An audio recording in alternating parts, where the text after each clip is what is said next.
os presento a Miguel Ugasti, que es catedrático de literatura en la Universidad de Navarra, es especialista en el siglo de oro hispánico, autor de muchas, de numerosas publicaciones, entre otras sobre teatro barroco, novela picaresca y textos de literatura de viajes. Le interesa especialmente el rescate de obras olvidadas, el sacar de nuevo a la luz libros antiguos, como ha sucedido con el caso de Pedro Ordóñez de Ceballos,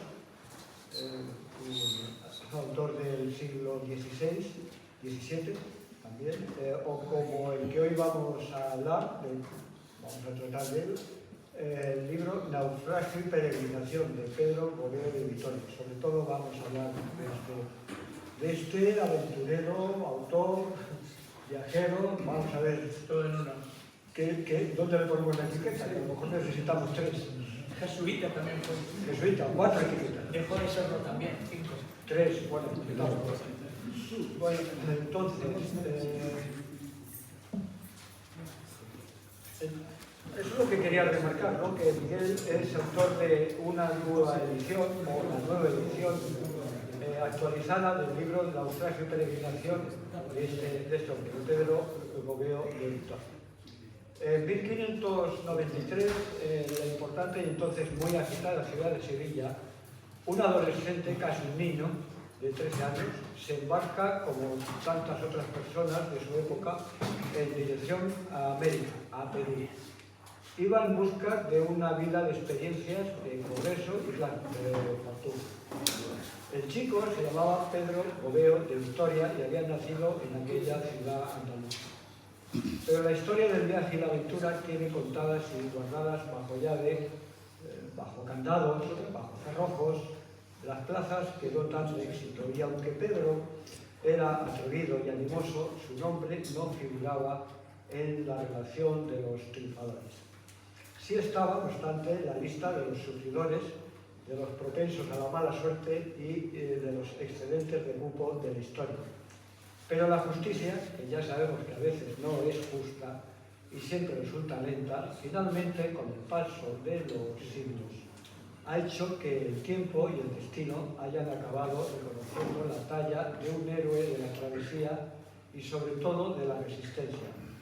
Hoy, con la ayuda de Miguel Ugasti, vamos a hablar de aquel héroe tan tenaz que ni siquiera los mares, las selvas y las hostilidades del camino fueron capaces de vencer. Pedro Gobeo de Vitoria. Vamos a establecer una conversación entre Miguel y yo. Conozco a Miguel desde hace un par de años.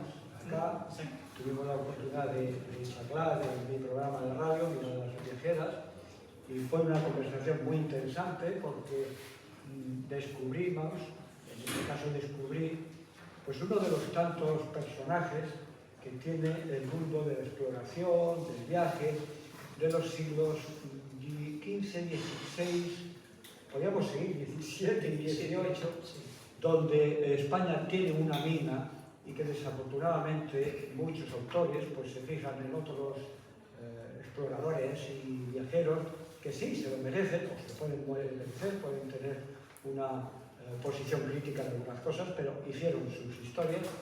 Y sin embargo, nosotros que tenemos esa enorme mina, en ese enorme filón, resulta que hay un montón de gente, como Pedro Gobeo de Vitoria, que hizo un viaje y sobre todo un trayecto de tanto sufrimiento, y de ahí viene lo de naufragio, de la palabra naufragio, que puede encadenar con otro gran, sí, un poco más conocido, que fue pues, el que hemos comentado antes, ¿no?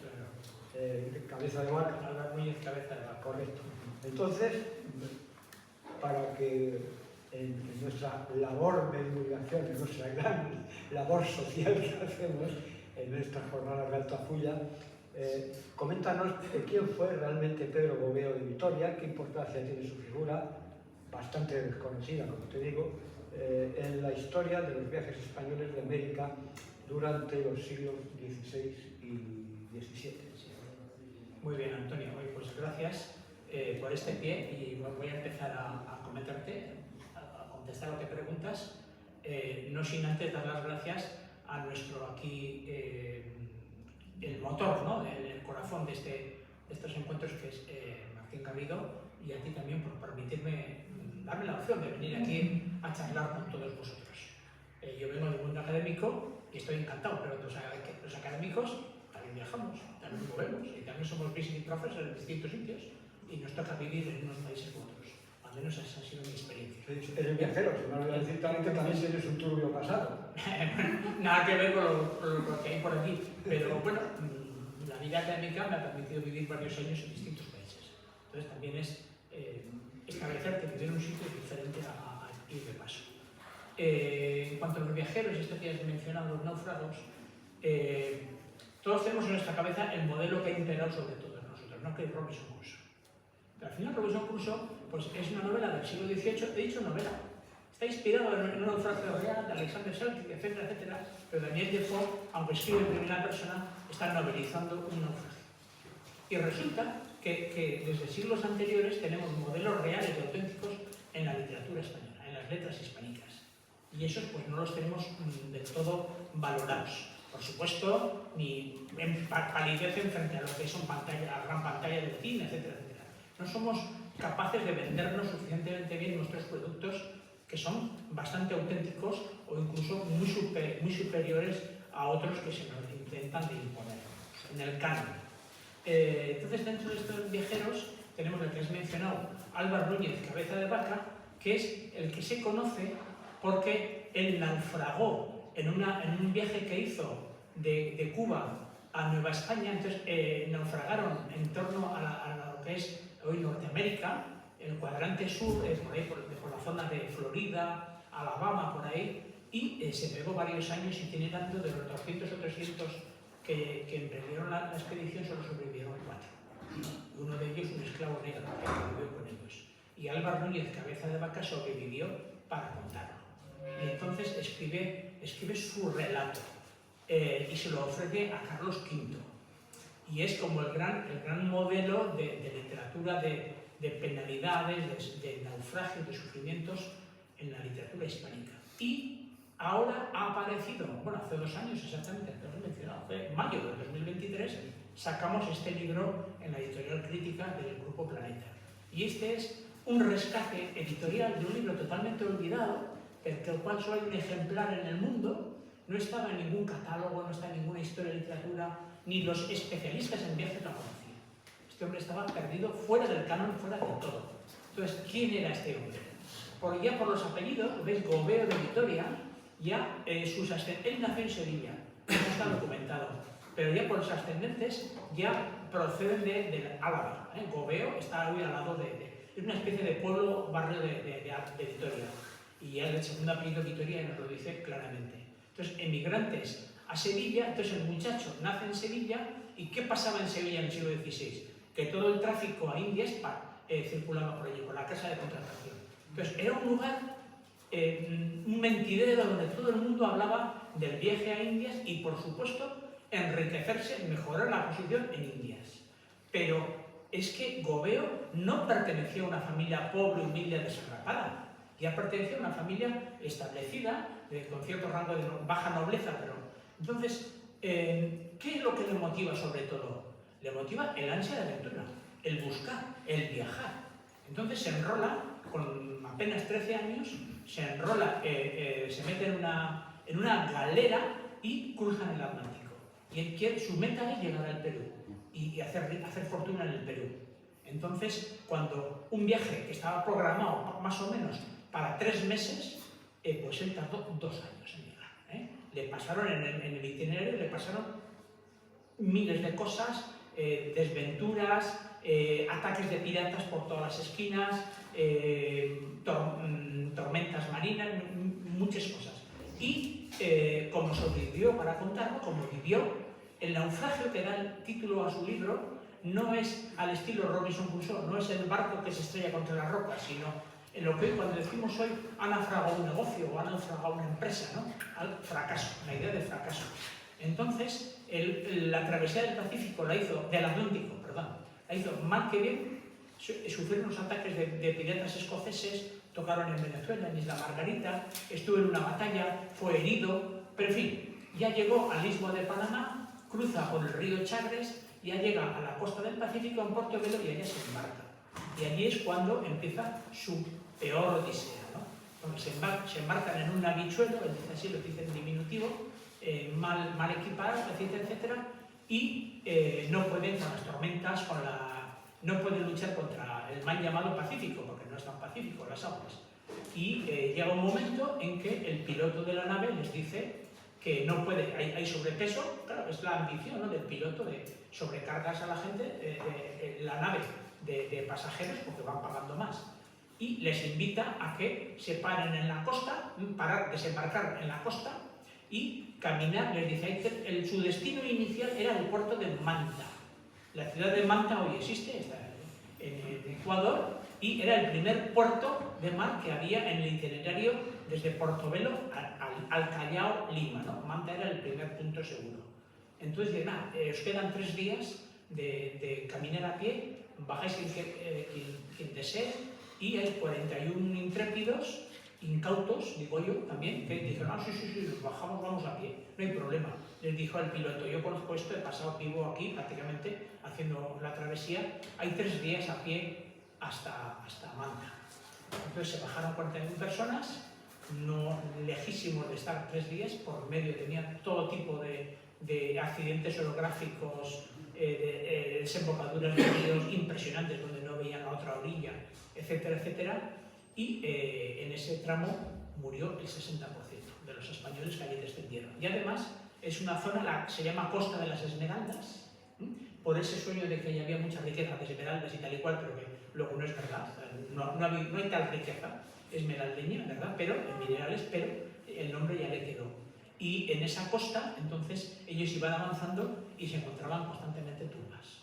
Entonces veían, por cruces, veían que había muchas tumbas de españoles. ¿Y qué pasa en esa costa de Esmeraldas, además? Que cuando naufragan los barcos, el de este no naufragó, digo que paró y se bajó la gente, pero hay otros muchos que se estrellaban contra las rocas. Entonces, en esas situaciones tan duras, ¿quiénes creéis que sobrevivieron sobre todo en esta travesía? Los que iban como esclavos negros. Se metían en esa selva de esmeraldas y ellos sí se adaptaban rápidamente a sobrevivir ahí. Y de ahí viene el origen de los mulatos y de los negros que están en la zona de la costa de Colombia y España, Colombia y Ecuador, ¿no? Y Perú también, de esos palenques y de esos asentamientos de esclavos negros que luego se cruzan sangre con los indígenas que hay allí y les llaman, a ese cruce le llaman zambos, a esa mezcla. Zambos, con B, zambos, o zambaicos, zambos o zambaicos. Y de esa mezcla surge una serie de asentamientos muy poderosos, si quieres luego hablamos de este tema, porque es muy interesante históricamente, y allí llegaron Gobeo y sus compañeros de viaje. Y allí fueron, pues, penalidad tras penalidad, caminando, avanzando, sufriendo miserablemente y muriendo muchísimos de ellos. Él sobrevivió, llegó a Lima y luego pudo escribir el libro. Eso es, digamos, la historia, el prefacio sí, de todo lo que es el trayecto de lo que cuenta un tanto el libro, sí. Pero hay detalles a veces espeluznantes, ¿no? Una de las veces es que, voy a leer un trocito del libro, nos apartamos unos de otros para buscar lugar donde cada uno a solas terminase sus infelices días. Esto lo dice Pedro Gobeo después de haber cavado su propia tumba. Son palabras de aceptación de la muerte. Parecía que esa muerte era la única que sí había llegado a su destino.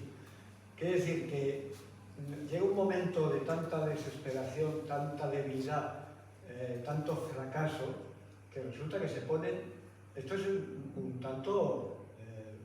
bueno, es muy dramático, porque es que comienzan cada cual a cavar sus propias tumbas, ¿no? Así es. Hay varios que se dejan morir, o sea, ven realmente, están tan fatigados, están caminando descalzos, semidesnudos, sin alimentarse prácticamente varios meses, ¿no? En un itinerario que yo he marcado, porque él dice, cerca de la isla de la Gorgona, donde desembarcaron y luego llegan a Manta. y midiendo mal que bien con la ayuda de Google, etcétera, etcétera, Google Maps, quiero decir, pues yo veo que hay más de 1000 kilómetros, ¿no? Entonces lo tuvieron que hacer a pecho descubierto por todo tipo de estuarios, brazos de... Él decía, no son ríos, decía, son brazos de mar. Pantanales y todo. Un sevillano no había visto nunca eso, ¿no? Manglares de todo tipo. Entonces había algunos que estaban tan agotados que se recostaba en el tronco de un árbol y se dejaba morir, ¿eh? Y otros pues resistiendo. Entonces llegó un momento cumbre cuando están cruzando los ríos Cojimíes y ahí ya los engullen, hacen balsas para cruzar los ríos y el oleaje les rompe las balsas y bueno, nos resignamos. Iba un clérigo entre el grupo y entonces el clérigo les confiesa a todos y dice, los dejamos morir. Y Pedro Gobeo cava su propia tumba. Y los demás también. Cavan su propia tumba y se van a dejar morir. Pero luego él, pues al final es un español católico y dice, pues nos socorrió la divina providencia. Cuando llevaba día y medio tumbado esperando la muerte, de que ya prácticamente estaba a punto de expirar, oiga alguien que dice, lloren cangrejos, y se levantan y ven la playa totalmente, no podían pisar sin pisar cangrejos. O sea que, entonces se abalanzan rápidamente a comer cangrejos vivos, porque llevan 4 o 5 días sin nutrirse completamente. Y bueno, pues ese es un momento donde cuando están a punto de expirar se salvan, pero eso ocurre varias veces a lo largo del relato. No insisto porque no lo había dicho, el relato es 100% verídico, 100% histórico. O sea, cuando hacemos la edición del texto vamos anotando los pasajes interesantes y garantía total de que es un episodio que ocurrió de verdad. Y eso que estuvieron a punto, según dice el libro, de ser rescatados por la armada de Bernal de Castro. Sí, exactamente. Bernal de Castro, que iba persiguiendo a los piratas, ¿no? Estuvieron a punto de ser rescatados por ellos. Y sin embargo estaban pasando esas penalidades. Eso es súper interesante. Hay una referencia porque, como he mencionado, tanto la travesía del Atlántico como en el Pacífico, los españoles eran hostigados por los piratas británicos, ¿no? Británicos, escoceses, etcétera, etcétera. Y hay un momento en que cuando están en el Pacífico había un famoso pirata, tengo por aquí su nombre, un famoso pirata, Richard Hawkins, gracias, que estaba hostilizando a los españoles y había cruzado el estrecho Magallanes, había hecho una presa de indios en Chile, en Arica, hoy es Chile, pertenece a Chile, luego había pasado por el Callao y subían ya hacia Bahía de Atacames, iban para el norte. Y quieren decir los británicos que habían tocado las Islas Galápagos, cosa que no es cierto. No es cierto. Ellos lo mencionan en su historiografía, pero no les dio tiempo. Este libro demuestra que Hawkins no llegó a las Galápagos. No pudo llegar, no tuvo tiempo material de llegar a las Galápagos. Y este libro lo demuestra. La historiografía británica se empeñará en decir que sí, por supuesto para ganarnos el pie a los españoles que allí llegaron, pero no es cierto. Porque se dan las fechas. Entonces, ¿qué me ocurre? Que este Beltrán de Castro de la Cueva, que era familiar de los condes de Lemos, de Lemos, en Galicia, entonces montaron una armada impresionante para dominar al pirata británico.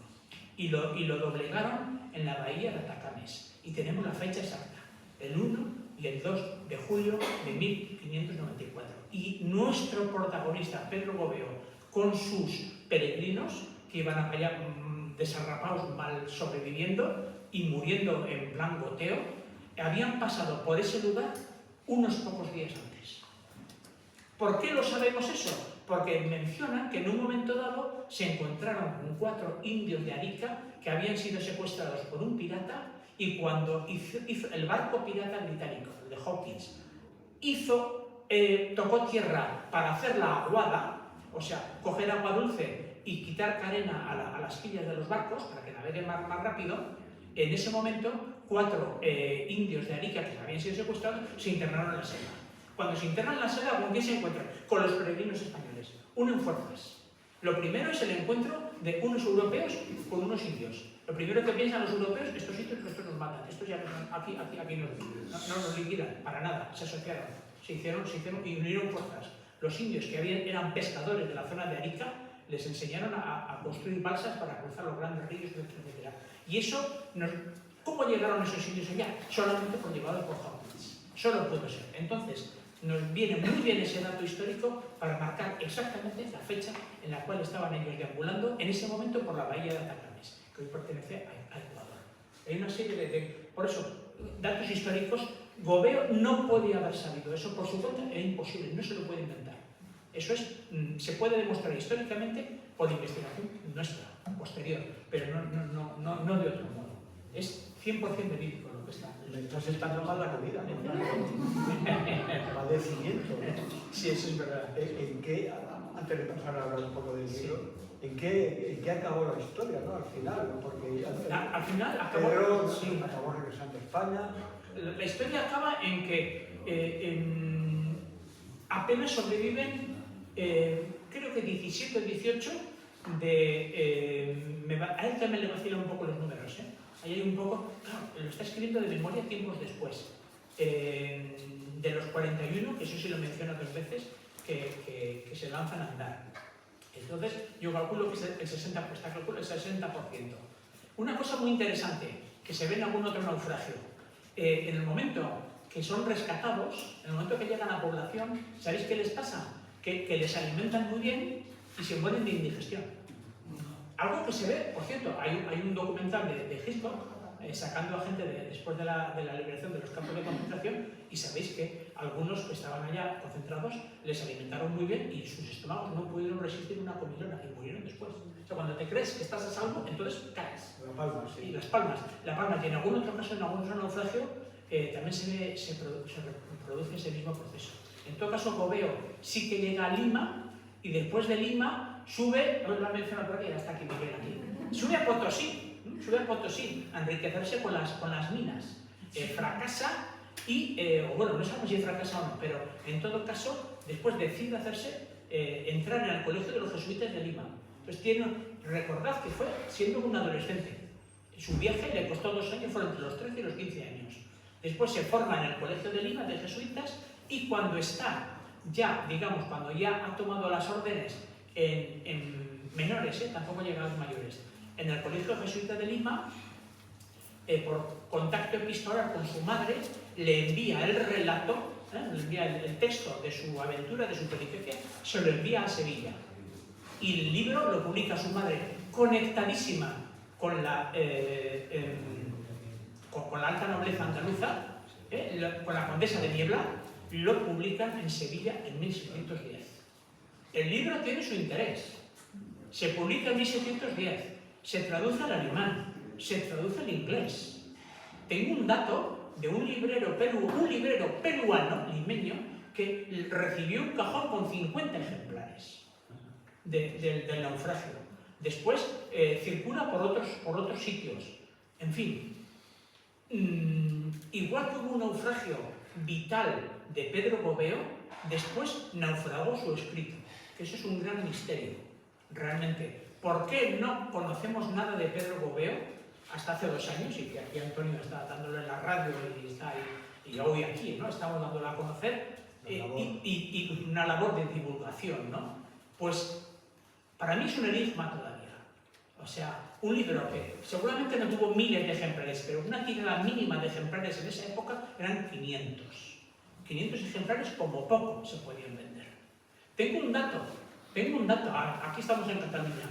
En 1950, un librero de viejo de Barcelona, Antonio Peiró, vendió un ejemplar por 1.500 pesetas. En 1950. ¿Dónde está ese ejemplar?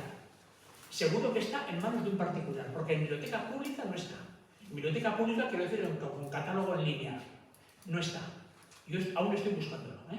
¿Por qué? Porque solo ha sobrevivido uno en toda la historia, solo ha sobrevivido un ejemplar que lo tienen hoy en la Universidad de Mannheim, en Estados Unidos, a donde fui y lo trabajé, etcétera, etcétera, etcétera. Me dieron todas las facilidades del mundo mundial. No se imaginan los amables que fueron los alemanes. Más que los jesuitas, que pusieron pegas. Esta es la historia del libro. Y entonces, a ese libro alemán, en este rescate editorial que hemos hecho, recordad, un solo ejemplar, un autor que no estaba en el canon de ninguna de las maneras, a ese ejemplar le faltan 16 páginas. las 16 del final. O sea, es un pliego, un pliego es muy habitual. Si habéis visto alguna vez el lomo de los libros, ¿veis cómo están hechos con cuadernillos? O pliegos. Es muy habitual que se falte un pliego entero. Es muy difícil que falten 2 páginas del centro del pliego. Podría ser, pero normalmente falta el pliego completo. Y a ese ejemplar alemán le falta el pliego completo. ¿Cómo he podido rehacer eso? ¿Os acordáis que os he dicho que fue traducido al alemán en 1622? Pues lo he vuelto a verter del alemán al español. Pero ya es una versión, o sea, tenemos un final auténtico, pero no es el 100% original de él. Y hoy todavía sigo luchando por ser capaz de encontrar otro ejemplar íntegro en el mundo. Y lo estoy intentando por activa y por pasiva, por tierra, mar y aire, y aún no lo he conseguido. A ver si estuviera aquí. Porque lo he localizado en existencia de ejemplares en Chile, en la Nacional de México. La Biblioteca Nacional de México llegó a estar catalogado el libro. Catalogado, pero desapareció. Misteriosamente ha desaparecido. Y en muchos otros sitios, ¿no? Entonces, bueno, hoy por hoy es un unicum, o sea, en bibliografía llamamos un unicum el que está en Mannheim. Está en Open Access, lo tienen en línea, si alguien lo quiere, pero para eso lo que le hemos hecho ha sido meterlo, editarlo modernamente. Lo único, le hemos hecho un poco un aseo de cara, Antonio, no sé si te has visto, un pequeño lavado. Has hecho y una traducción de Adaptación. Yo ahí me empeñé mucho con la editorial que pusiera en la portada actualización del texto. Y un comparativo de adaptación del castellano de entonces al castellano de ahora. Hay un cuadro comparativo, sí, y es curioso eso. Muy poca cosa, es apenas un lavadito de cara. Pues el castellano antiguo hacía las contracciones de estos, de ellos, términos. Sí, o los pronombres fuese. Bueno, en Asturias se dice mucho. Fuese, fui, estoy mirando a ti, pero no. Y aquí, pues yo lo antepongo sus pronombres, ¿no? Se fue, o me fui, o me los encontré, en lugar de encontrómelos, ¿no? Etcétera, etcétera. Ese pequeño aseo lo hago para facilitar la lectura. Fue consejo de la editorial. Y estoy muy contento. Yo como filólogo profesional, académico al final en la universidad, tendía más a lo clásico, pero esto que ha sido modernizado, me he dado cuenta que ha sido un punto a favor. O sea, se está vendiendo muy bien, ya va por la segunda edición el libro, y yo creo que ha contribuido a la modernización. O sea, que este libro tiene 2 viajes, ¿no? Eso es. El de Pedro Gobeo y el del propio libro. 2 rescates también. 2 rescates. 2 rescates. El rescate de Pedro Gobeo y el rescate del texto, del libro de Pedro Gobeo, que naufragó durante, se dice fácil, 300 años, o 400, ¿qué digo 300? 400 años. De 1610 a 2023, que salió la segunda edición.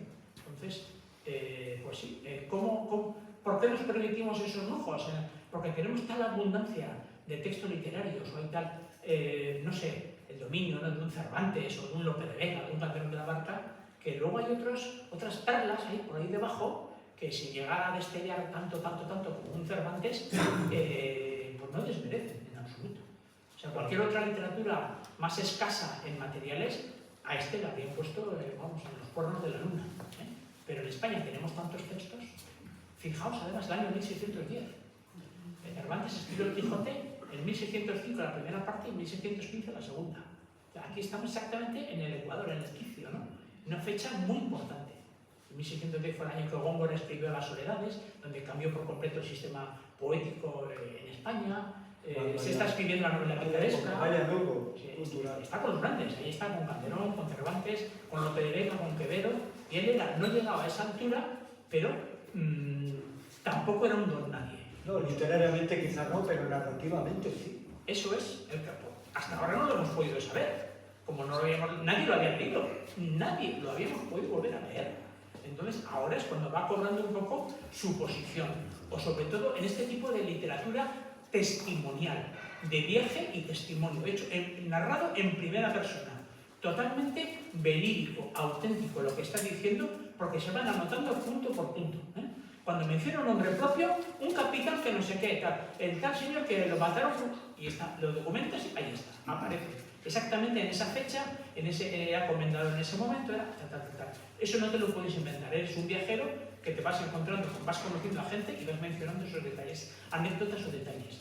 Es imposible inventártelo si no has hecho el viaje auténtico. Y una cosa, la fascinación del investigador, como lo eres tú, y a la vez viajero, cuando estás trabajando sobre este texto, ¿qué sensación encuentras?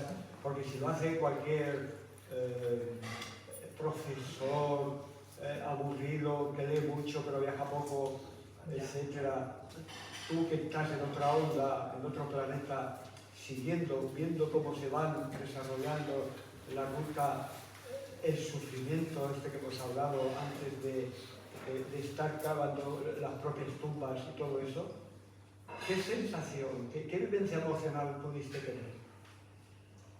Ahora te hablo ya de lo personal. Sí. Yo parto de la base de que soy un investigador adicto. O sea, es una adicción. Yo me confieso adicto. Cuando vas, el investigador, cuando vas descubriendo pequeñas cosas, detalles, que son aspectos que tú sabes que eres el primero que estás hallando, es decir, rescatando, recuperando, sientes un subidón de adrenalina. Yo sentía por mis adentros que esto era materia importante. Insisto, solo teníamos un relato de un naufragio hasta ahora, de Cabeza de Vaca. Ahora tenemos dos. O sea, imagínate, exponencialmente es un enorme. Digo, estoy hablando de los siglos pretéritos, del siglo de oro español. Del siglo de oro en singular, época dorada, pero son siglos XVI y XVII. Entonces, ahora tenemos dos. Ya tenemos un punto más en que comparar. Aquí hay una película como La copa de un pino. Lo que pasa es que una serie o una serie, algo hay. Aquí hay algo muy icónico, muy visual.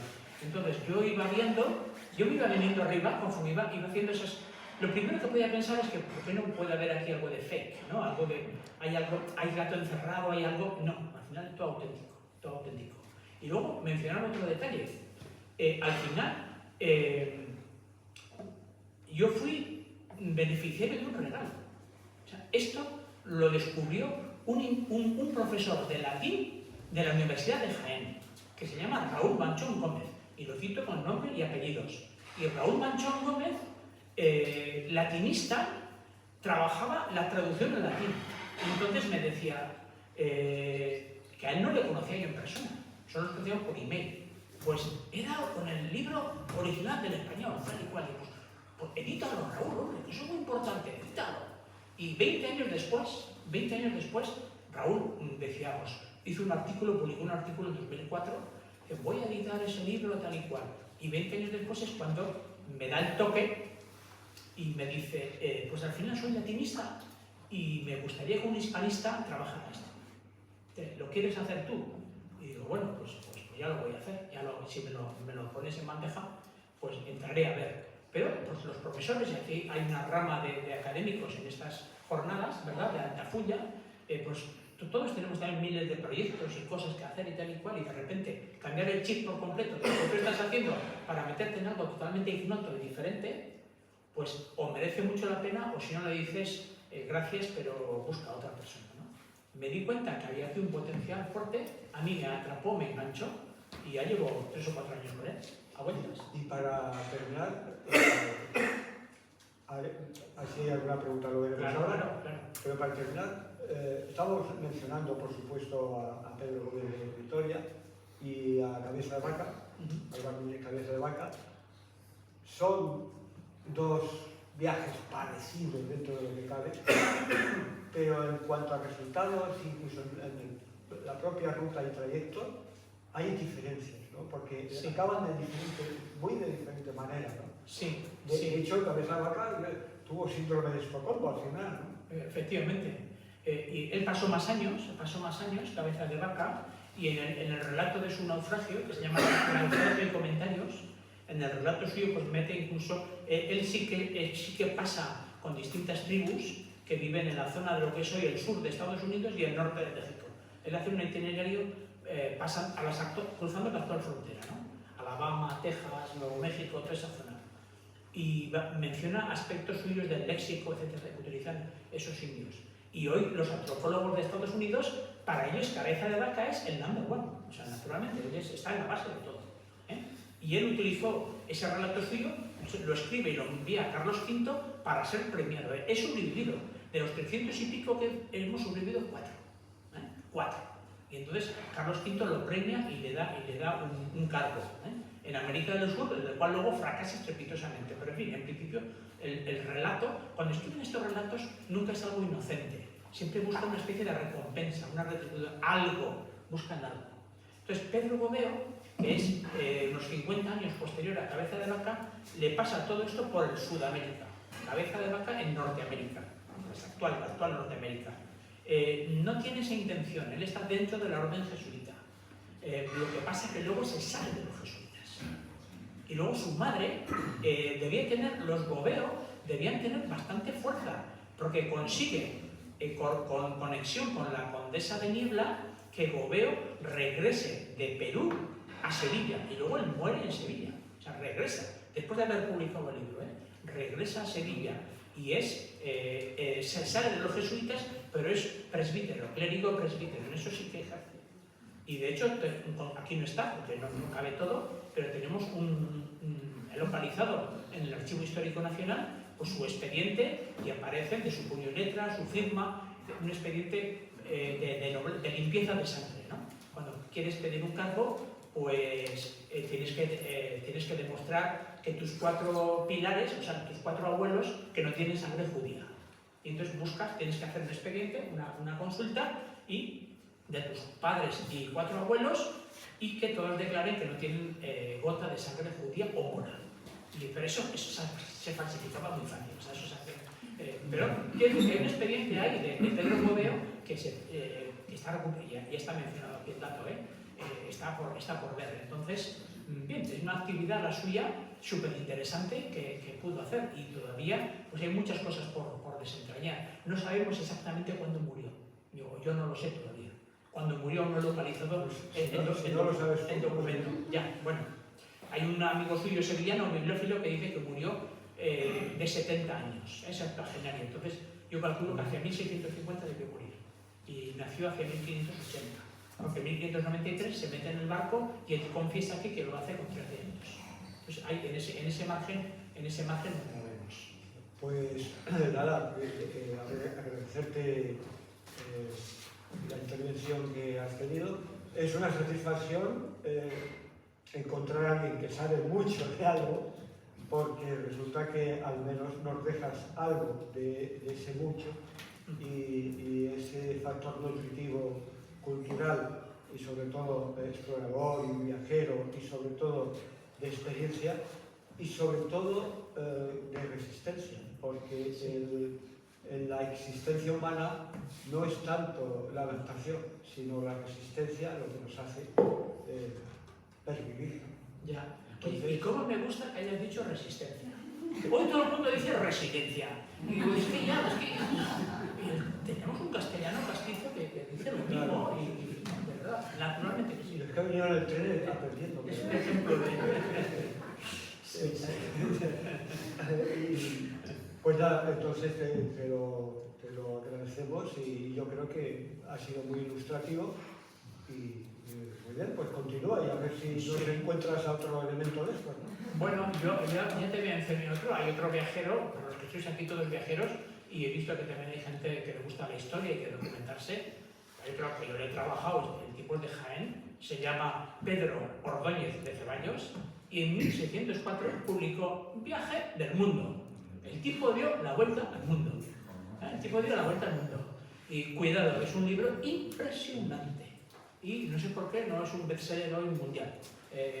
¿Por qué? Porque no sabemos vender nuestros propios productos. No lo sabemos hacer. En cuanto yo termine con el amigo Pedro Gobeo, me voy a meter con el otro Pedro. Pedro Gobeo, los dos andaluces. El que acabas de decir. El Ordóñez de Ceballos. El otro Pedro Ordóñez. Pedro Gobeo, Pedro Páez y tantos. Y Pedro Páez, ese es el tuyo. O sea, usted lo tiene que decir. Sí. Y tanta gente que está todavía, muchos más españoles que hicieron grandes historias, Sí. y propias, y para la gran historia. De manera que si tenéis algo que preguntar, pero yo creo que... preguntas, pues adelante. Sí, yo quería preguntar, aparte del valor testimonial obvio, ¿tiene valores literarios? Porque está Sí. en la época. Y otra cosa, ¿escribió algo más? ¿Tiene constancia de si escribió algo más aparte de esto? Buena pregunta. yo no puedo ser objetivo, porque parece que soy juez y parte, pero tiene un estilo literario. El libro se deja leer. O sea, no es un plomo de estos aburridos que no. No. Él sabe narrar. Y luego está la fuerza intrínseca de una vivencia auténtica en primera persona. Tiene fuerza. Claro, es un texto del siglo de oro y él lo escribió cuando ya era estudiante jesuita. Entonces hay también bastante carga de un tono providencialista, de ayuda religiosa, etcétera, etcétera, que a algunos hoy les puede incluso estorbar un poco. Pero así se escribía antes, Y luego, no hay otro texto suyo. Él escribió cartas dentro de los jesuitas por cuestiones, vamos a decir, puriles, internas y tal y cual, que no tienen mayor interés. Pero con énfasis literario es el único que se conoce. Quería hacer. ¿Dónde se publica este libro? ¿Cuándo? El autor, sí. ¿Cuándo lo publicó? El autor lo publicó en la editorial de Sevilla en 1610. Insisto, que no debieron ser un gran tiraje. Claro que no fue una novela, no fue un Quijote o no fue un Guzmán del Farache que se vendió mucho, pero sí tenemos constancia de que llegó a Alemania, llegó a Chile, ese cajón con 50 libros que llegaron a Perú. Sí. A Perú llegó, está constatado, un cajón con 50 libros, con 50 ejemplares. Sabemos incluso el librero que los vendió, una sección de esos ejemplares llegó a Concepción en Chile. Tenemos, no sé si saben, el registro de bibliotecas, nombres, etcétera, y aparecen esos registros de algunas bibliotecas, aparece un ejemplar de Pedro Gobeo, pero del naufragio, pero por alguna razón no ha sobrevivido ninguno. Hasta uno solo, insisto, que le falta un poco las páginas del final, en una universidad de Alemania. Ahí sí que me he enterado bien cómo llegó ese libro a Alemania. Fue un judeo-alemán antes del nazismo, que tenía negocios en México, entonces él compró un lote de libros en México, luego él murió soltero y donó toda su biblioteca personal a la ciudad de Manje. Entonces en Manje hay una biblioteca con muchísimo fondo hispánico, fondo antiguo, estoy diciendo, fondo antiguo, hispánico. Y entre ese fondo ha salido esta sorpresa, el naufragio. Fascinante. ¿Alguna cosita más? Ahí. Sí, gracias. Es que no me ve nadie. Ajá, ya lo vemos, ya. Bueno, yo quería darle la enhorabuena porque la verdad que es un trabajo increíble, precioso, me ha encantado oírle. Gracias. Y enhorabuena de verdad. Yo creo que este libro es imposible que haya desaparecido si no hay una voluntad de que desaparezca, que hay una mano negra. Es imposible. Entonces, en los asesinatos hay que buscar a quién beneficia el muerto, ¿no? Ya. Y yo digo, es evidencia del libro que hay alguien que pueda beneficiarse de que no exista. Ya. Primera pregunta. Segunda pregunta, ¿usted mira los archivos de los jesuitas que son muy suyos? Ya. A ver si resulta que es que no les gusta que un jesuita haya hecho sombra o haya algo.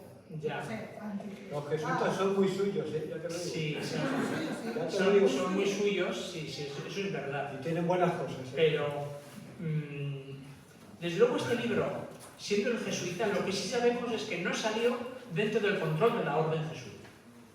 El libro salió porque la condesa de Niebla quiso. Pero es que la condesa de Niebla era la principal patrocinadora de un colegio jesuita en Andalucía. Entonces, no veo que haya un gran choque ahí en esa. ¿A quién perjudica la desaparición de este libro? ¿Por qué lo asesinan de esa manera? ¿Lo hacen desaparecer? ¿A quién beneficia?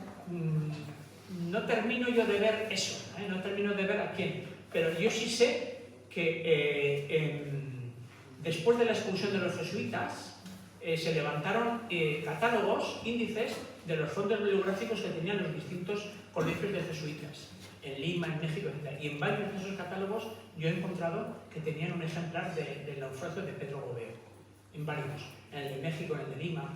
Pero, ¿a dónde fueron a parar esos fondos bibliográficos? ¿A qué destino? Pues el caso es que en una biblioteca hoy en línea controlada no hay ningún ejemplar fuera excepto el de Manje. ¿Y en los archivos vaticanos secretos? Pues sí. Si son tan secretos, yo no lo Son creo. secretos. No creo. Seguro, ¿qué más quisiera yo que apareciera? Que alguno de ustedes conociera algún bibliófilo aquí en catalán. Porque hay un libro que se vendió aquí en 1950 en Barcelona. Tiene que estar en manos privadas igual. ¿Qué bibliófilo catalán podía haberse gastado 1.500 pesetas en 1950? Pues no tengo mayor idea. He estado en la famosa biblioteca de Perlada, que tiene muchísimo fondo antiguo, no lo tienen. He estado en algunas otras, a lo que yo he podido. Al final es un investigador buscando una aguja en un pajar. Y siempre hay un elemento de suerte. O yo pensaba, egoístamente, que en el momento que esto tuviese un poco de repercusión en prensa, alguien dijera, en la biblioteca que yo he heredado de mi abuelo hay un ejemplar de este. Y que me dieron un toque, pero eso no ha llegado, eso no ha pasado. Eso no ha pasado. Yo no desmayo en la búsqueda de un ejemplar Hay que íntegro. preguntar a Amazon, porque es que yo que mando la maleta por el Amazonas. Pero en todo caso tiene que estar en algún archivo tiene que estar en un archivo todavía sin entrar en línea, en alguna biblioteca privada. Si no, no. O una pública que no esté todavía inventariada. Eso pudiera ser. Yo ahora estoy a punto de irme a Perú y voy a dejarme las pestañas por todos los conventos que encuentre a ver si aparece. Pero esa es mi idea. Bueno, muchas gracias. Vale.